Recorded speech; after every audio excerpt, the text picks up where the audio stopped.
Anumana tem... Pode passar o próximo slide para eu ver uma coisa? Volta lá. Então, Anumana tem Upamana, que é comparação, então é a lógica, não é o raciocínio lógico. Por comparação, você depende de uma percepção lógica, não é só pratyaksha, é mesmo do raciocínio. Então, Artapati, que é pressuposição também, aquele exemplo do menino gordinho que não comia de dia, né? E Sambhava é inclusão e Chesta gesticulação. Então você tem que compreender através da lógica. Então vamos lá. A ausência entra aqui. Pratyaksha. Porque você realmente percebe com o sentido da visão. Não está aqui. Não está aqui, está faltando. Então é Pratyaksha mesmo. Entende? Essa é uma pergunta boa. Então, a ausência é Pratyaksha. Você percebe a ausência. Também percebe, Sambhava também você percebe. Mas, por exemplo, na nota de 100, você não vê com os sentidos contido lá dentro. Você não vê o 99. O valor 99. Não vê o 50. Você vê a nota de 100. Entende? Então você por lógica, você sabe. E ninguém vai lhe enganar. Você vai comprar uma dúzia de banana por 10 reais, e você dá uma nota de 100, você vai querer 90. Ele vai dizer, aqui está incluído. Mas eu não estou vendo. Né? Então vamos ver o próximo Shabda. Shabda inclui Arsha e Aitiriya. Isso é bem interessante. Observem que a declaração de um sábio é vista como Shabda Pramana, como o som original. Olha o valor que se dá à seriedade da vida de um sábio. Olha o valor que tem as palavras de um homem sábio. Olha o valor que tem. É o valor equiparado à revelação escritural. É muito interessante isso, né? E a Aitiriya é a tradição também. Então se dá valor também à tradição popular. A tradição que é passada também se dá valor. Então, a filosofia hoje está dando valor a essas tradições dos saberes, dos diferentes saberes. A universidade está cada vez mais cheia deste conhecimento, diferentes saberes. Eles levam para a área de extensão, cursos de extensão que são dados para a comunidade. Mas eles já estão introduzindo, eles não podem passar diretamente para a ciência, mas eles já estão dados, já estão dando. Sim, Valdir. Porque no passado, Shabda, assim, você definiu como revelação escritural, mas no passado foi só oral, foi só arsa. E assim, então, mudou com o tempo, assim? Não. Shabda é revelação escritural. Antigamente, no passado, as escrituras existiam, mas na forma só do som. Não estavam escritas. Então, a parte da definição escritural escritural pode ser escrita ou oral. Oral. Então, foi bom você falar, eu vou mudar isso. Eu vou colocar Shabda, revelação oral e escritural. Vou mudar. Tá? Eu só tinha revelação. Hoje de manhã eu fiz uma revisão e coloquei revelação escritural. Mas obrigado, eu vou colocar oral também, porque escritural naturalmente não inclui oral. Mas lembrem bem, no passado, antes de 5.000 anos, não havia escrita. Então era só oral. Tá? Entre ouvir e ler, tem alguma diferença? Não. Aí ficou... No mesmo nível. No mesmo nível. Quer dizer, a diferença existe porque quando você lê e você guarda o livro, você pode ler a segunda vez. Depois que você ouviu, você perdeu. Foi por isso que deixou de ser oral e passou a ser escrito. Porque nós, homens e mulheres da era de Kali, não temos a memória dos Shrutadharas de antigamente, que eles ouviam no máximo 3 vezes e guardavam. Entende? Eles ouviam, e às vezes uma vez só, e guardavam para sempre. Nunca mais esqueciam. Já pensou que bacana, né? Nós perdemos essa chance, viu? Naquela época nós estávamos em Maia. Aí fomos nascendo repetitivamente até agora, Caliúdo, e agora já não temos mais essa ocorrência. Tá? Então, ler é o recurso que você diz, não, está aqui, eu sei, só não sei direitinho, vou achar. Eu não sei esse quanto, mas está aqui, eu sei que está aqui. Eu não me lembro, mas está aqui. Então assim a gente tem um recurso. Só um minuto, deixa eu explicar. Ou você quer explicar alguma coisa? Não, vou explicar, não quero. A Archa pode ser considerada a Paulo cheia? Ou...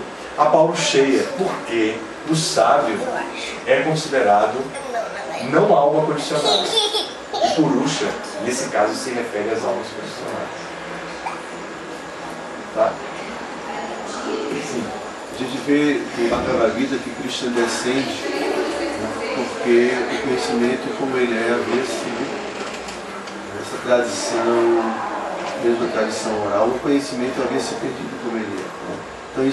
Então como identificar? Né? Porque a gente fala de sábios, a gente fala, mesmo hoje em dia, muitas pessoas se apresentam como sábios, ou como gurus, e escrituras. Como uma pessoa pode identificar se as fontes realmente são autorizadas? Escola filosófica, Sampradaya, a corrente que denomina, que dá garantia ao conhecimento.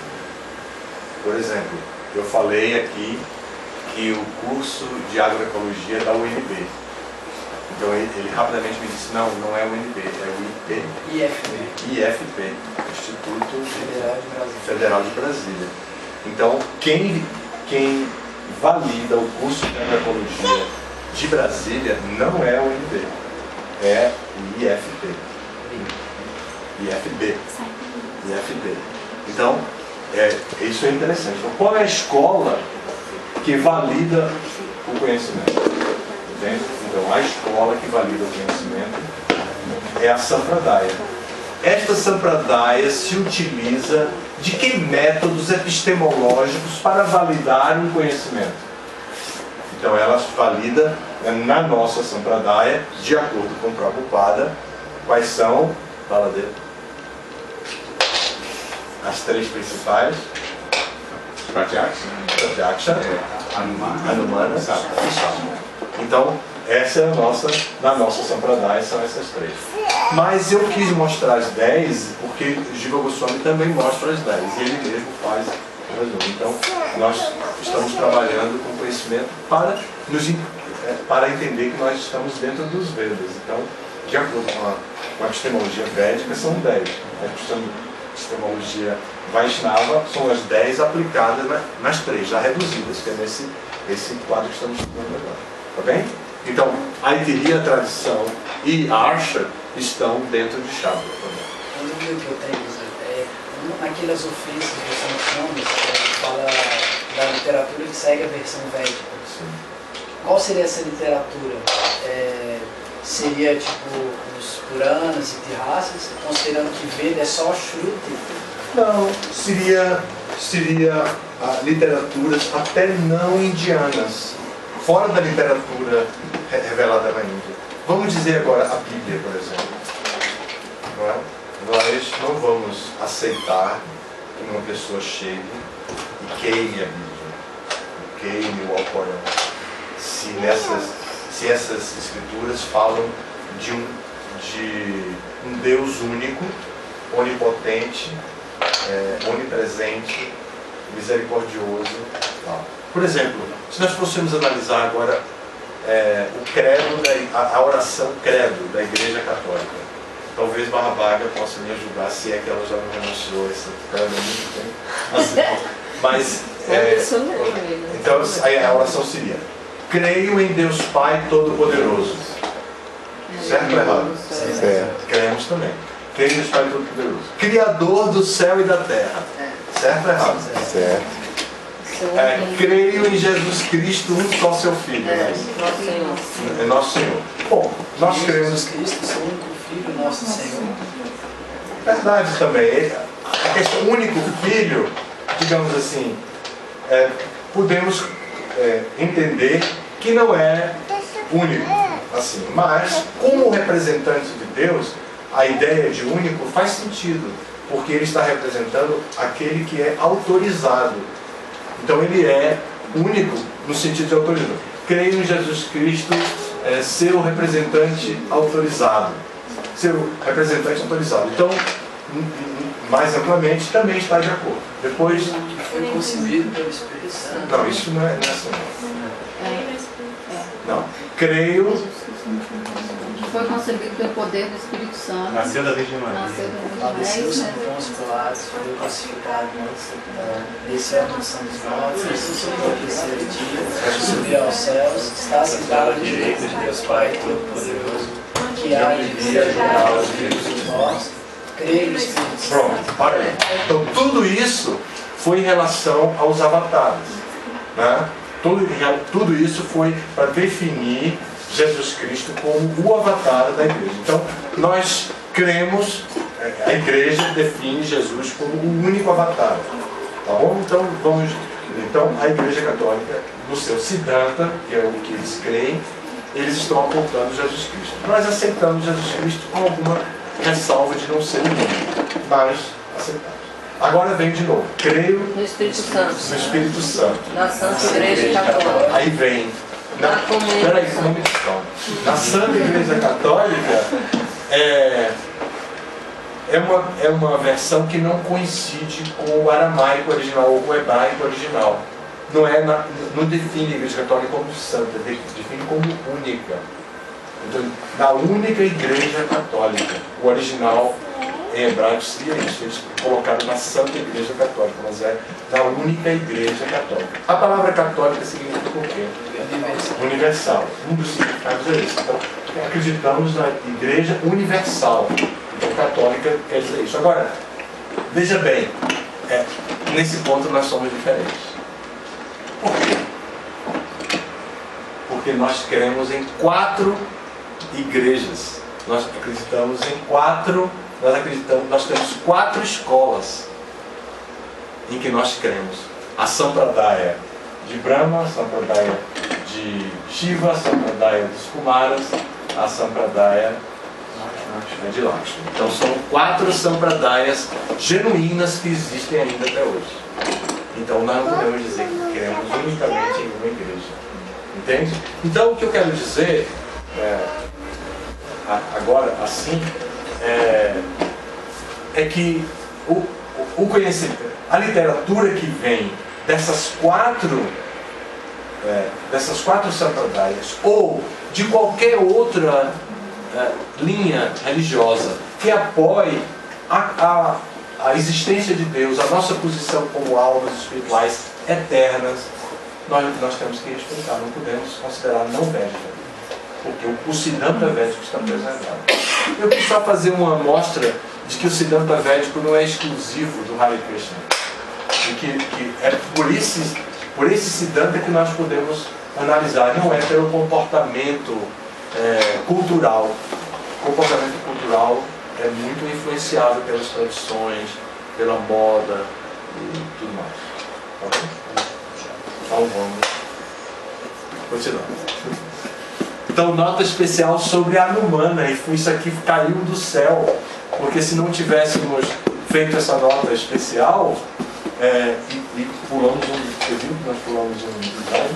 Na hora que você tinha ido para lá, tinha uma falha, e eu pulei no slide, que é o de Anumana, que é o nono Brahmana. Aí vem nota especial sobre inferência. Vamos passar? É tirado do Dicionário de Filosofia Baiano. Tá? Não é baiano. Baiano, que é italiano, viu? Não é baiano, não. Se fosse baiano, podia ser duvidoso. Né? Esse é o autor, é o Dicionário de Filosofia. Seria até uma negação, né? A baiano. Não baiano. Então tá certo. Não baiano, Dicionário de Filosofia. Então diz que inferência é a ação ou efeito de inferir, ou seja, deduzir, induzir, concluir. Em lógica, é a operação intelectual por meio da qual se afirma a verdade de uma proposição em decorrência de sua ligação com outras já reconhecidas como verdadeiras. Então, vamos ver os exemplos, vai ter adiante. Vamos lá. Next. Exemplos de inferência, dedução e indução. Então vamos lá. Dedução ou silogismo, também que é o silogismo da lógica, né? Então, o fato de um particular derivar do universal. Então, quando se analisa um particular, um caso particular, se analisa dentro, em dedução, é que vai do universal para o particular, para chegar a isso. Então, um exemplo. Todos os homens são animais. Todos os animais são mortais. Logo, agora vem para o particular. Todos os homens são mortais. Então, esse é o caminho da lógica que vai do universal para o particular. No direito seria o lato sensu e stricto sensu. Lato sensu e stricto sensu, que vai do amplo, do geral para... Agora, a estrutura esquemática da dedução, em que os termos, né, as premissas, o termo médio, então vem aí. O termo médio, que é o termo de conexão entre as duas premissas, constitui a substância de conexão necessária entre os dois extremos. Vamos para o próximo slide. Aí vem o exemplo anterior. O termo médio seria a qualificação como animal, que será que você consegue voltar? 2, 3? Não. Passou? Passou. Todos os homens são animais. Então o termo médio aqui é animal. Todos os homens são animais. Todos os animais são mortais. Então esse é o chamado termo médio, que ele vai aparecer de novo. Então logo todos os homens são mortais. Vamos lá? Então, o termo médio é a palavra animal e constitui a substância, a razão de ser, que conecta as duas premissas, o fato de ser animal, e que vai levar à conclusão. Todos os homens são mortais, porque todos os animais são mortais. Sendo o homem mortal e sendo os animais mortais, todos os homens são mortais. Infelizmente, temos que dizer isso. Né? Mas, nós como devotos sabemos que não somos sequer homens. Nós estamos homens e mulheres, mas nós não somos homens e mulheres. Nós estamos. Em inglês é diferente, é difícil, não dá para falar, né? Mas em português a gente pode dizer: nós estamos homens, nós estamos mulheres, mas nós não somos. Tá? Então vamos, passando. Indução. Indução, já vimos dedução. É o procedimento inverso, né? Leva do particular ao universal. Isso é uma definição de Aristóteles. E aí vem o exemplo. O homem, o cavalo e o jumento têm vida longa. O homem, o cavalo e o jumento são animais sem asas. Logo, os animais sem asas têm vida longa. Aí essa é a indução que parte do particular, que é ter asa, sem não ter asa, para uma conclusão que vai levar ao erro. Então vamos para a próxima. Vamos ler isso aí. Quem pode ler? Você pode ler, Haridas? Na indução, é através de dados particulares e por meio de uma sequência de operações cognitivas que se chega a leis ou conceitos mais gerais, indo dos efeitos à causa, das consequências ao princípio, da experiência à teoria. Ou seja, não tem valor necessário ou demonstrativo. Como a ciência é necessariamente demonstrativa, a indução não constitui ciência, mas pode ser usada para fins de exercício, em dialética ou com objetivos persuasivos e retóricos. Pronto. Vamos passar. Próximo. Agora ele vai falar da estrutura esquemática da indução. Né? Lê de novo, gostei. A estrutura esquemática da indução é que o termo médio aparece na conclusão. Isso significa que ele não é um porquê substancial, mas um simples fato. Vamos lá. Tomemos o exemplo acima, que foi falado do jumento e tal. Termo médio é a expressão ser sem asas, que aparece na conclusão. Logo, os animais sem asas. Então, indicando ser um simples fato, que na verdade não é um simples fato. Isso modifica todo o conceito de realidade. Então, o dicionário Wise considera a indução e dedução como sinônimos. É bem interessante isso. E Prabhupada também, aqui, ele não faz diferença entre indução e dedução.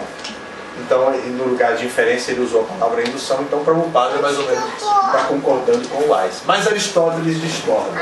A gente vai ver discordância. Distinção entre dedução e indução, de acordo com Aristóteles. A dedução se distingue da indução porque, através de sua estrutura esquemática, a indução se contrapõe à dedução. Tem aquela questão das premissas e do termo médio e tal, e a conclusão, como vem. Então, é uma contraposição. Vamos ver o próximo. Então, Aristóteles considerava que indução e dedução eram os dois únicos caminhos pelos quais as pessoas conseguiam formar suas crenças. O que significa isso? Significa aqui que Aristóteles não considerava Shabda, que a ciência praticamente não considera revelação que vem pelas escrituras, desde Deus, e não considerava Pratyaksha. Ele considerava somente lógica. Aristóteles era matemático, então ele ia na base da lógica. Então é aquele lógico fanático, né? Então só tinha a visão da lógica. Então, pelo que está dizendo aqui, os únicos caminhos pelos quais as pessoas conseguiam formar suas crenças. Então, a filosofia sofria um pouco naquele momento com a influência de Aristóteles, porque não dava para considerar Pratyaksha, nem Shabda, nem nada. Então devia ser um momento de grandes contestações, de muitos fanatismos, né, dentro do mundo intelectual. Se até hoje nós temos o fanatismo no campo da religião, vemos o fanatismo da universidade, a universidade é terrível, discrimina e é muito fanática em termos de ciência. Nós, o Instituto de Aladuta, estamos tentando entrar na universidade há tempo e sempre somos barrados porque eles nos veem como religião.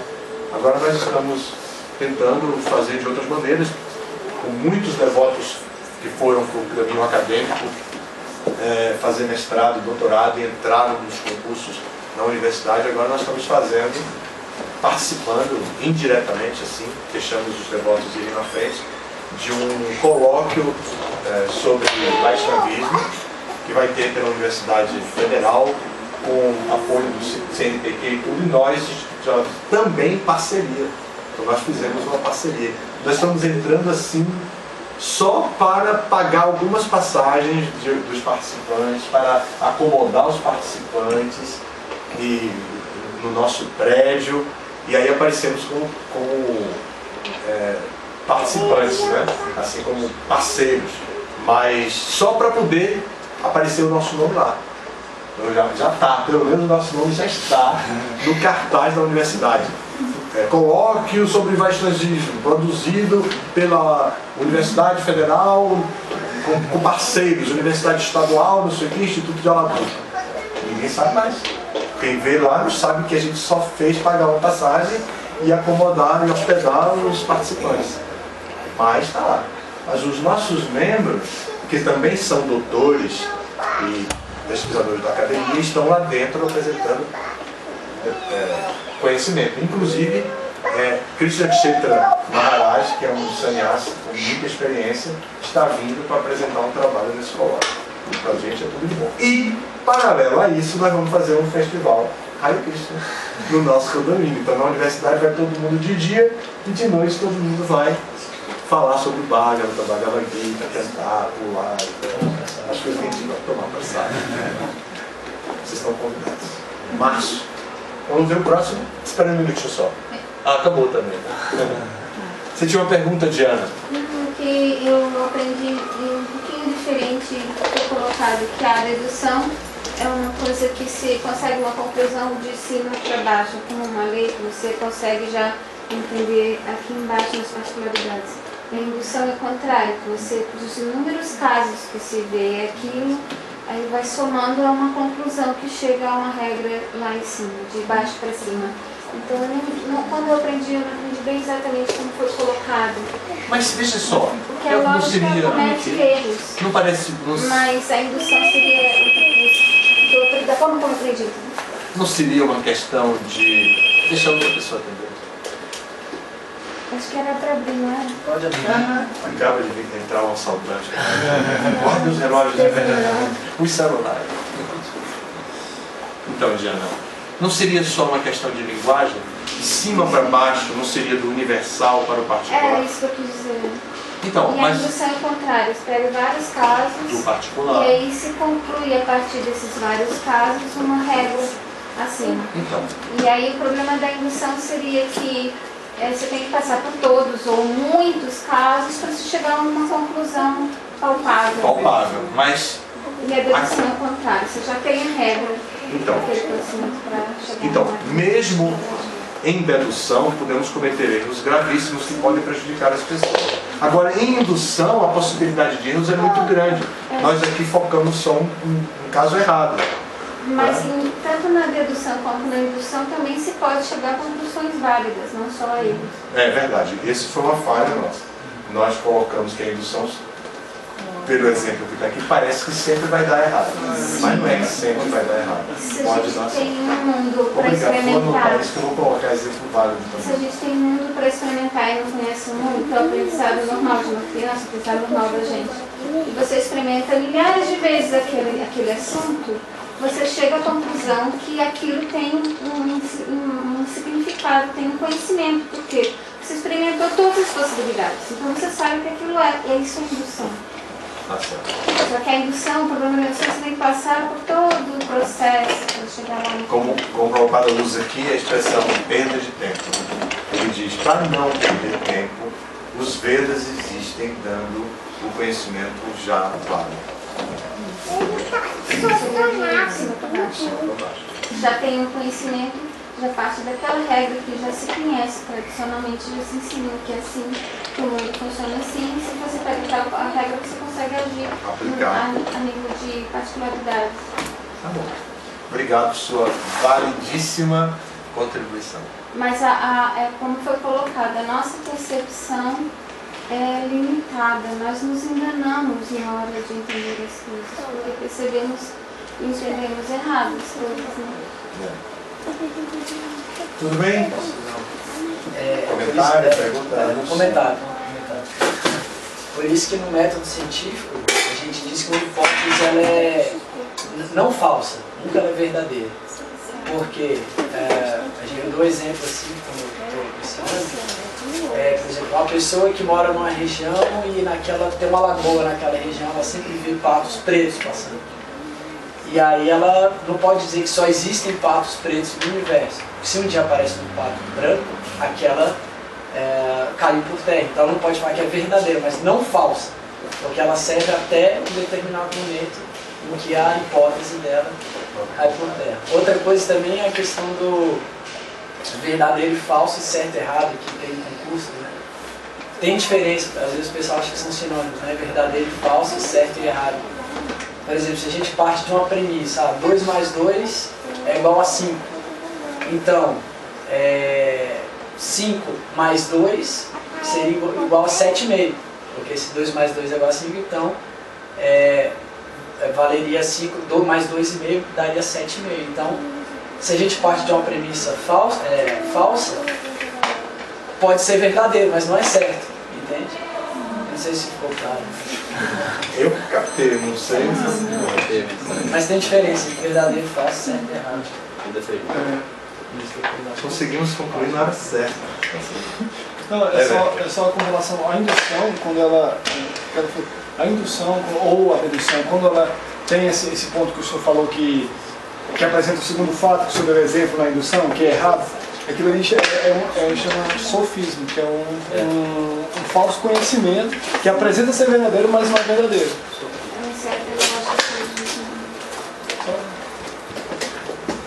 Eu queria voltar no ponto da intuição. O senhor disse que as mulheres estão perdendo a intuição e isso seria devido, eu entendi assim, seria devido a essa independência do homem, tipo... A não cooperação. Isso, tipo, as mulheres, por vários motivos, acabaram se desconectando, né, da associação masculina e aí seria dependente da racionalidade masculina. A racionalidade masculina iria aparar arestas para desenvolver essa intuição, seria isso? Não. Esse é um estudo feito recentemente, inclusive, talvez vocês saibam, já está surgindo agora o masculinismo, que é um movimento, já tem até no Brasil, um movimento proporcional ao feminismo, mas para o homem recuperar o espaço perdido por ele, pelas mulheres, e ocupado pelas mulheres. Só que o machismo deles não permite que eles participem desse movimento com o nome verdadeiro. Então o movimento existe, mas eles mudam o nome. É um movimento secreto. Porque eu não fui chamado para participar. Mas eles participam com o nome trocado. Está em muitos países, crescendo muito já. E no Brasil também já existe.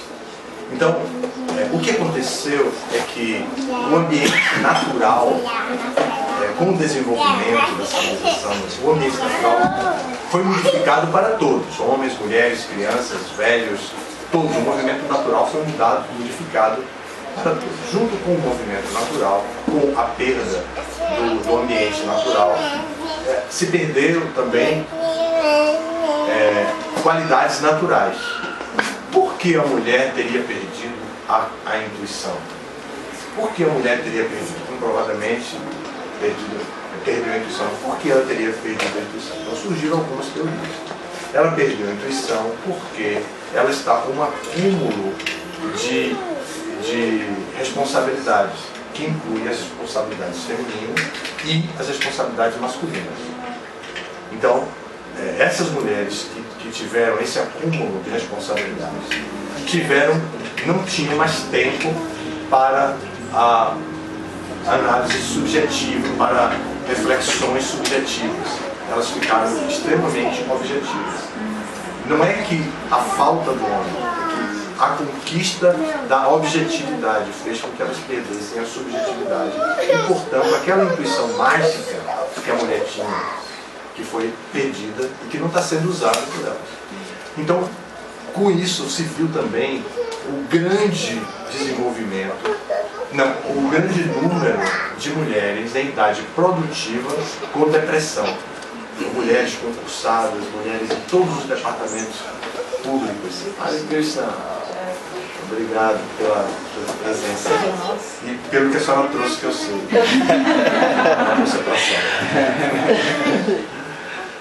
Então, assim, o que ela... perdi um pouco, quero dizer, a bagagem dela, o que ela trouxe a passar. Então a intuição foi perdida de alguma forma. Então por que teria sido perdida? Aí foi se analisando. Por que as mulheres têm o maior número? Por que tem o maior número de mulheres com depressão em idade produtiva do que homens em idade produtiva com depressão? E aí, todas essas análises se concluiu, esse tipo de coisa é um estudo atualíssimo, que está sendo feito nesse momento, junto com o estudo do masculinismo. É porque eu fiz um estudo contrário, né? Eu fiz um estudo masculino dos homens perdendo essa posição de protetor. Claro. Eu vi esse lado, Então, eu não tinha lido sobre essa parte, né, que é a perda da intuição feminina por essa invasão no campo masculino, ou então pela independência, que sendo mais companheiro. Não é a palavra independência, como também autonomia ou outras palavras, não tem a ver. É por excesso de carga, excesso de responsabilidade. As responsabilidades que seriam do homem, que não estão sendo cumpridas pelo homem, e elas estão assumindo a responsabilidade feminina e masculina. Esse excesso de carga que fez com que elas perdessem. Não é independência. Independência, na cultura védica, a mulher na posição feminina, com a sua carga feminina, ela é independente. Então não é independência que se está tratando. Sim, não é voltar ao colonialismo europeu. Não é isso. Ali era abuso, ali era dependência da mulher. Mas não está se falando disso, está se falando da natureza feminina da mulher. Não é dependência, é responsabilidade, o acúmulo de responsabilidade. Isso já está sendo estudado, as mulheres já estão aprendendo a lidar com isso. Chegou um ponto que as mulheres não aceitavam sequer o cavalheirismo masculino. Um homem não podia mais abrir a porta para uma mulher. Então nem isso mais podia acontecer. Não podia oferecer fazer um serviço. Isso ficou absurdo. Já passou. Esse clímax já passou, né? Do feminismo selvagem, já passou. Hoje a mulher já aprende, pede ajuda e tudo. Mas de onde que se tira as responsabilidades? Porque aí entra o aspecto cultural, religioso... Tudo isso, modificado já. Onde que se acha a base para dizer que as responsabilidades, por exemplo, que esse excesso na mulher, basear onde que é o ponto comum aí das responsabilidades? Então, socioeconômico. A mulher e o homem dentro da sociedade, a mulher e o homem dentro da economia. Aí a gente tem um capitalismo selvagem que se desenvolveu paralelo a isso demais, e temos a mulher com responsabilidades masculinas para acompanhar esse consumismo que vem do capitalismo selvagem. Então elas naturalmente aceitam a responsabilidade econômica e sofre o resultado, né? Sofre os problemas de se dedicar a isso e também as coisas que vêm da sua natureza. Então o lazer da mulher, que fazer o que gosta, que é ficar com as crianças, mas, por exemplo, ficar com as crianças no final de semana, não está livre de ter que cuidar da roupa das crianças, da comida das crianças, de tudo das crianças. Eu estou falando de um casal casado, não estou falando da mulher que fica com a criança porque está separada do marido, não. Ela fica com as crianças em lazer, ela queria brincar com as crianças, mas ela não tem empregada no final de semana, porque ela não pode pagar. Então ela tem que cozinhar, ela tem que arrumar, ela tem que educar, dizer ao menino que não deixa a meia suja, não bagunce a casa, não sei o que. Então esse estudo foi para esse lado, entendeu? Dizendo que a mulher não tem o lazer, porque a natureza feminina que ela gostaria de fazer, ela não teve, já passou. Quando estou dizendo passou, por isso que já está sendo estudado, porque acabou de passar, né? Então a filosofia, por outro lado, está dizendo: vamos respeitar a intuição. E quem tinha tradicionalmente a intuição era a mulher. Então vamos respeitar a intuição. Não vamos só pelo paradigma científico. O paradigma científico, o capitalismo e o feminismo, tudo isso associado, está massacrando os seres humanos. Então na atualidade os seres humanos estão massacrados. Então vamos aliviar o sofrimento do ser humano. Como vamos aliviar aí?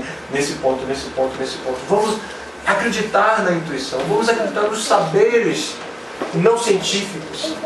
É isso que a universidade está trabalhando, para trazer os saberes não científicos para os cursos de extensão, para poder trabalhar o lado humano. É uma luta muito grande para o ser humano não deixar de ser humano, né? Então é o que, pelo menos foi o que eu vi agora, assim, que achei coerente. Então nós precisamos dar vazão a essa intuição masculina e feminina. O homem também tem intuição, mas a típica intuição é da mulher. Então, se brinca assim de dizer assim, isso aí parece... Não. Mãe tem boca de azar. Se a mãe diz, não vai dar certo, não faça, porque não vai dar certo.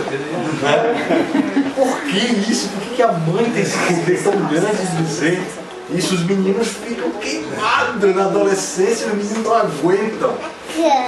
Tem sobre droga, por exemplo, eu vi também um estudo científico que relata um caso de um professor se aproxima do filho, adolescente, e começa a conversar com ele, e diz assim: não vem não, viu?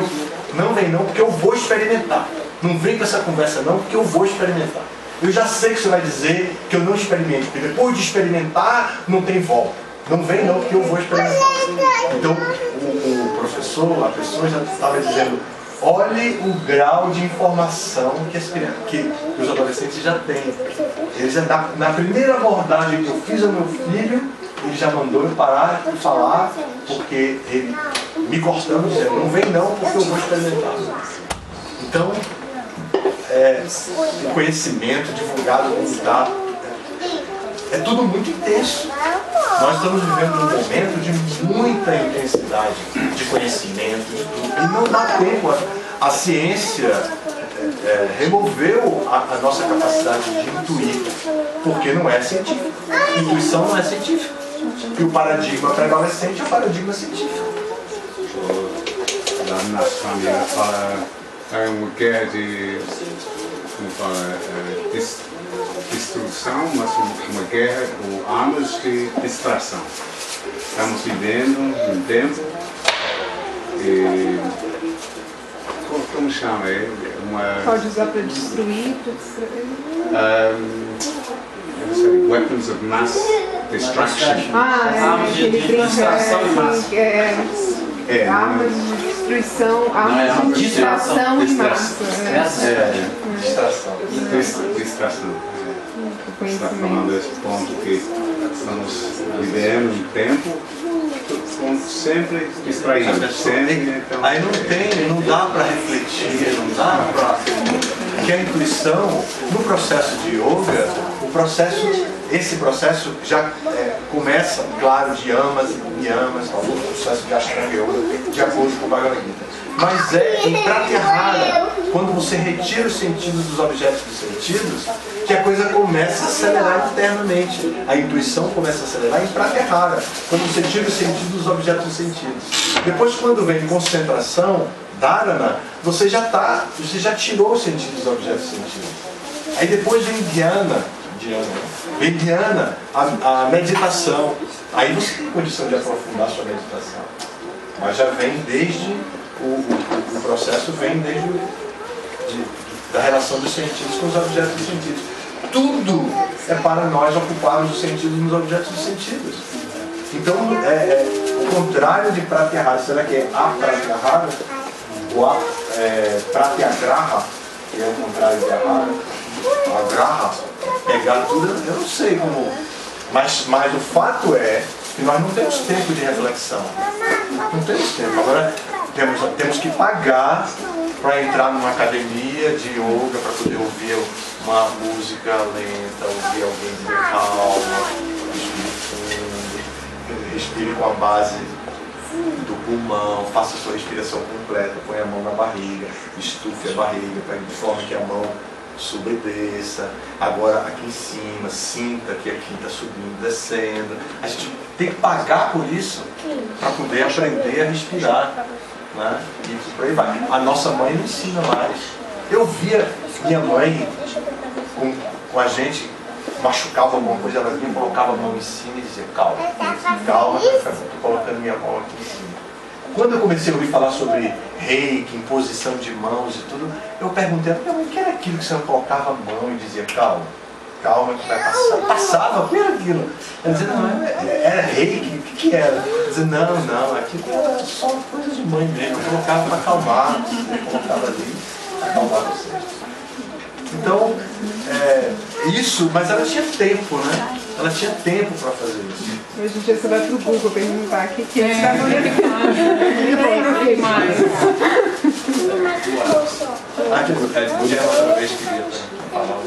É que eu entendi, quando ela falou aquilo, né? Eu entendi assim como a nossa época, né? De repressão a tudo que é passivo, a tudo que é feminino. Então, a mulher, por não ter essa possibilidade de ser mulher, ela acaba tendo que, para se coloca de uma forma mais agressiva, mais masculinizada. Então, talvez a anulação da intuição venha por aí. Por não se reconhecer que a verdadeira riqueza, ela tem que partir por descansar para se ouvir. Se não se tem tempo de reconhecer que um dos lados ricos do ser humano, ele está nesse patamar de eu vou só ficar sem fazer nada, eu vou observar dentro de mim o que isso significa dentro de mim, isso que está aqui fora, não se tem como reconhecer nenhum processo de um aprofundamento maior de raciocínio, de sentimento, de intuição, de conhecimento. E a nossa civilização, a nossa época, ela é agressiva. Eu não diria guerreira exatamente, mas ela é agressiva, no sentido de impor pela força. E não se permitir ouvir os que estão... ouvir as diversas facetas daquela realidade, ouvir as pessoas que estão sofrendo daquela ação.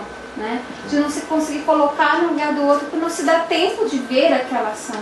Então, essa anulação da possibilidade de algo mais meditativo, de algo mais feminino, mais passivo, é a anulação de toda a possibilidade de riqueza interior, riqueza espiritual.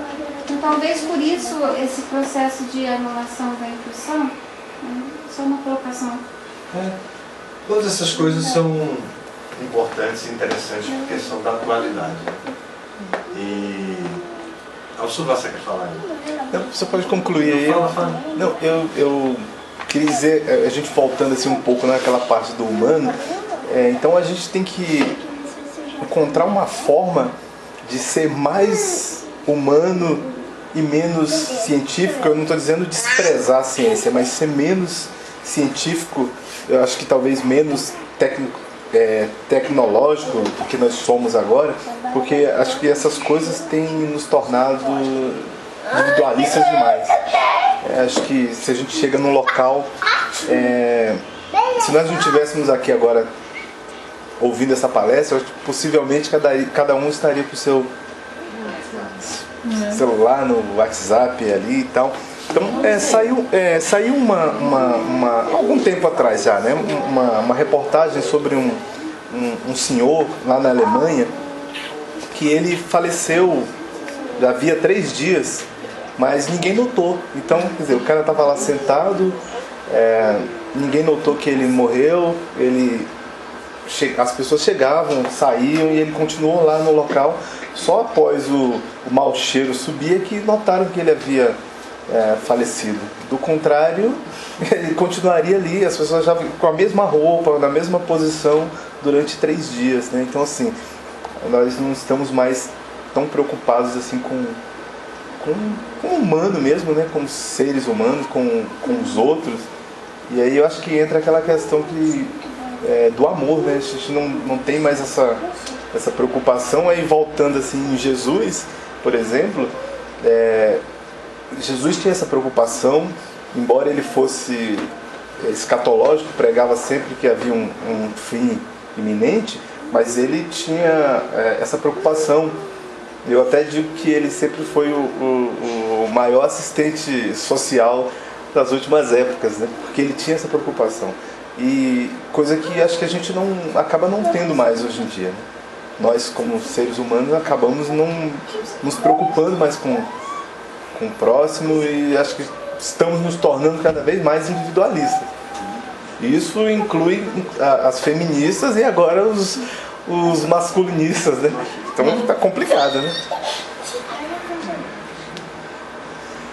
É o nosso mundo, é o nosso momento, estamos aí e nós temos um conhecimento vastíssimo nas Upanishads, na Bhagavad Gita, nos Puranas, na Mahabharata, e podemos mergulhar nisso e conhecendo, estudando, formatando um estilo mais leve, um estilo mais adequado, produtivo, proativo.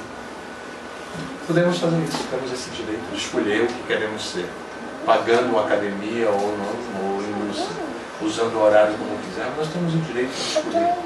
Devemos exercer esse direito de escolha, de opção. Ainda bem que escolhemos estar aqui hoje, né? Vai ter mal para saber. Conta aí só para a gente saber o que a senhora fez hoje. Salada de bolacha, Esfirra de queijo. É mais ou menos, tudo misturado. O que mais? É um almoço? O que é? É um almoço. Então diga aí tudo. Vamos. É uma batata duranga, uma berinjela meio que balarama, porque eu não fiz a balarama porque é muito oleosa, né? Eu procurei fazer ela com menos óleo. E salada, arroz. Não vai ter fila não, Haribá. É minha dieta aqui, né? Eu trouxe chapado pra ele.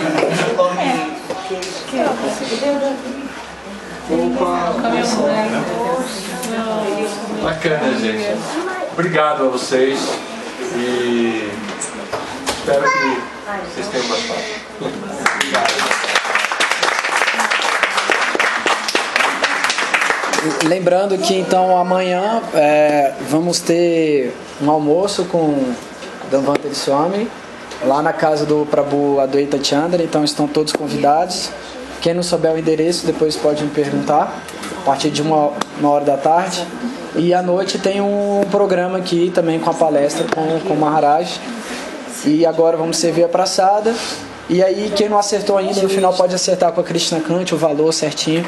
Tá certo? Então, muito obrigado pela presença de todos e voltem mais vezes. Panchatattva aqui já.